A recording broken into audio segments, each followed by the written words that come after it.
Assalamualaikum warahmatullahi wabarakatuh. Perkenalkan, nama saya Sicilia Rizky Ananda dari kelas Sistem Informasi Reguler 5A Universitas Sriwijaya. Pada video kali ini, saya akan memaparkan dan menyimpulkan bahasan pokok dari materi yang saya pelajari pada mata kuliah Manajemen Proyek Sistem Informasi.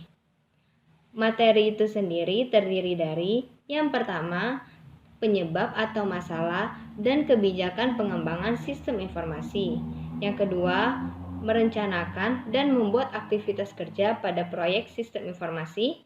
Dan yang ketiga dan yang terakhir ialah membuat estimasi atau perkiraan anggaran proyek sistem informasi. Selamat menyaksikan.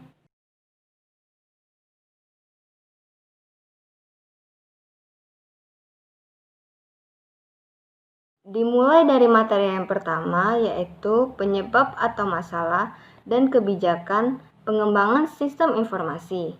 Dari materi penyebab atau masalah kebijakan pengembangan sistem informasi ini, ada beberapa hal yang dapat saya simpulkan, yaitu ada beberapa faktor maupun alasan-alasan yang mendasari dilakukannya pengembangan sistem informasi oleh suatu organisasi maupun instansi. Antara lain, yang pertama, banyak atau munculnya permasalahan-permasalahan. Sebagai contoh, sistem yang lama sudah tidak sesuai lagi dengan kebutuhan pada zaman sekarang atau pada era sekarang, sehingga akan timbul beberapa permasalahan seperti tidak efisien dalam operasinya karena teknologi yang kurang mumpuni, kesalahan pada pemrosesan maupun hasil, serta manfaat yang diperoleh pun dapat berkurang.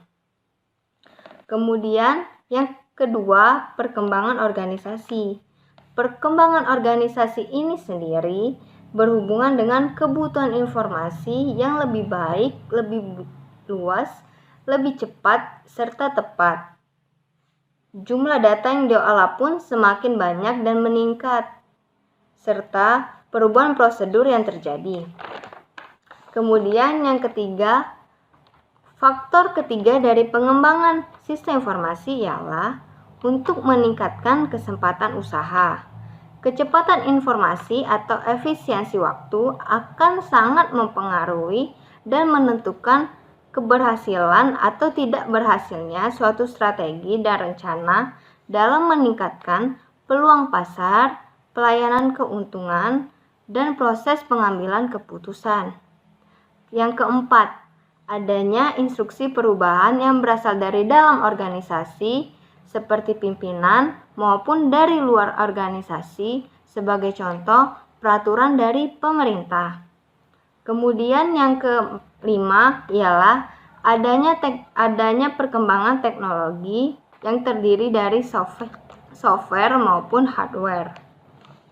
Kemudian untuk kebijakan sistem ini sendiri dibuat oleh manajemen puncak. Mengapa manajemen puncak membuat kebijakan sistem? Alasannya ialah manajemen ingin meraih dan mengambil kesempatan yang sebelumnya tidak dapat diraih pada sistem yang lama. Oleh karena itu, harapannya dengan pengembangan sistem ini, kesempatan-kesempatan yang ada dapat diraih dan menghasilkan progres yang lebih baik.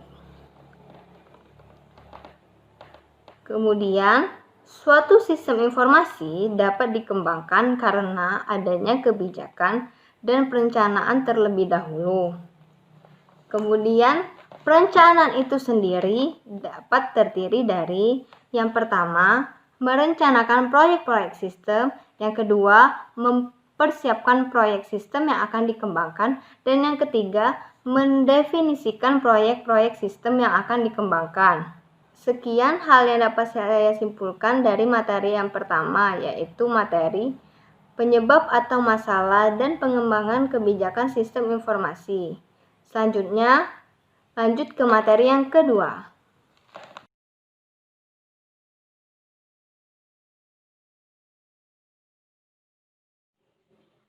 Masuk ke materi yang kedua, yaitu merencanakan dan membuat aktivitas kerja dari proyek sistem informasi.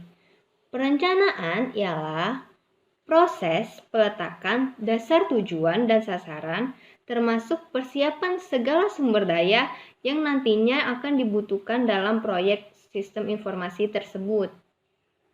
Tujuan dilakukannya perencanaan antara lain, yang pertama, memberi pegangan bagi pelaksana mengenai sumber daya untuk melaksanakan kegiatan. Yang kedua, sarana komunikasi bagi semua pihak penyelenggara proyek. Yang ketiga, dasar pengaturan alokasi sumber daya yang ada. Yang keempat, pegangan dan tolak ukur fungsi pengendalian dari proyek sistem informasi itu sendiri. Kemudian, jenis perencanaan sendiri terbagi menjadi dua, yaitu perencanaan strategis yang dapat diartikan sebagai kebijakan untuk mencapai tujuan dan sasaran, dan yang kedua ialah kebijakan operasional, yaitu perencanaan terperinci yang menjabarkan perencanaan dari perencanaan strategis.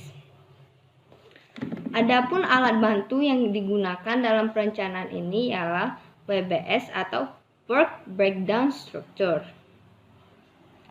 Mekanisme dari perencanaan aktivitas proyek yaitu yang pertama, perencanaan aktivitas pengerjaan proyek sistem.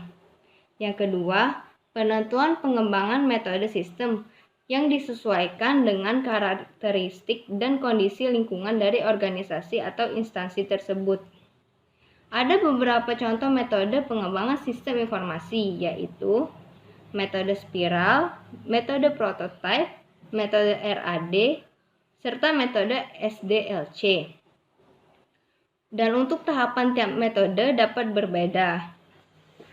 Sebagai contoh, untuk tahapan pada metode SDLC. Tahapan pada metode SDLC meliputi tahap perencanaan sistem yang berhubungan dengan estimasi dari kebutuhan-kebutuhan fisik, tenaga kerja, dan dana. Aktivitas pada tahapan pertama ini atau tahapan perencanaan sistem ialah merencanakan proyek sistem, mempersiapkan proyek sistem yang akan dikembangkan, mendefinisikan proyek yang akan dikembangkan, dan yang terakhir ialah membuat laporan dari hasil perencanaan itu sendiri. Kemudian pada tahap kedua yaitu tahap analisis sistem. Pada tahapan ini dimaksudkan untuk mengidentifikasi dan mengevaluasi permasalahan, kesempatan, kebutuhan, serta hambatan yang terjadi dan mungkin terjadi. Aktivitas yang dilakukan pada tahapan ini ialah identifikasi masalah, memahami kerja dari sistem yang ada, menganalisis sistem tersebut, kemudian membuat laporan hasil analisis. Kemudian tahapan ketiga yaitu tahapan perancangan sistem. Aktivitas yang dilakukan pada tahap ini ialah pendefinisian kebutuhan fungsional, persiapan untuk rancang bangun sistem, serta konfigurasi komponen software dan hardware untuk sistem. Tahapan keempat yaitu evaluasi dan seleksi sistem. Aktivitas yang dilakukan pun ialah uji coba hasil rancangan sistem secara umum, validasi dengan manajemen terhadap sistem yang dihasilkan, dan yang terakhir pemilihan hardware, software, atau tahapan perancangan rinci. Kemudian tahapan kelima yaitu tahapan implementasi sistem. Terdiri dari membuat perencanaan implementasi, baik itu biaya, waktu, data entry, maupun SDM. Kemudian dilakukan implementasi dari kegiatan tersebut. Setelah dilakukan implementasi, akan dilakukan uji coba sistem baru, dan yang terakhir ialah membuat laporan dari implementasi sistem tersebut. Kemudian untuk metode RAD, tahapan yang dilakukan ialah tahapan pemodelan bisnis, tahapan pemodelan data, tahapan pemodelan proses, tahapan pembuatan aplikasi, Dan yang terakhir ialah tahapan pengujian dan pergantian. Sekian kesimpulan yang dapat saya ambil dari materi yang kedua, yaitu merencanakan dan membuat aktivitas kerja pada proyek sistem informasi. Kemudian berlanjut ke materi yang ketiga.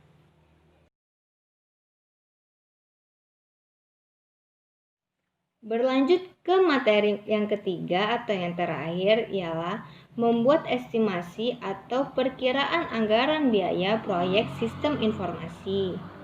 Dari materi membuat estimasi atau anggaran biaya proyek sistem informasi, ada beberapa hal yang dapat saya simpulkan dan dapat saya ambil, yaitu suatu proyek membutuhkan anggaran untuk menentukan berapa besar jumlah biaya atau uang yang dibutuhkan untuk melaksanakan proyek dari awal perencanaan proyek hingga proyek itu selesai. Kemudian, dalam membuat estimasi biaya ada beberapa hal yang harus kita perhatikan, yaitu keadaan lingkungan perusahaan dalam hal berupa nilai tukar. Yang kedua, kebijakan estimasi biaya, file proyek, histori perusahaan, pengetahuan tim proyek, serta pengalaman dari proyek-proyek yang sebelumnya. Yang ketiga, pernyataan cakupan proyek serta WBS dan penjelasannya. Yang keempat, rencana manajemen proyek, entah itu jadwal maupun resiko yang mungkin terjadi. Serta rencana manajemen proyek dalam bidang sumber daya manusia. Selanjutnya, adapun komponen biaya yang berhubungan dengan pengembangan sistem informasi. Yang pertama, biaya pengadaan. Yang kedua, biaya persiapan operasi. Yang ketiga, biaya proyek. Dan yang terakhir ialah biaya operasional dari proyek serta biaya perawatan. Sekian pemaparan kesimpulan dari saya untuk ketiga materi manajemen proyek sistem informasi. Mohon maaf apabila ada kesalahan. Saya akhiri. Wabillahi taufiq wal hidayah. Wassalamualaikum warahmatullahi wabarakatuh.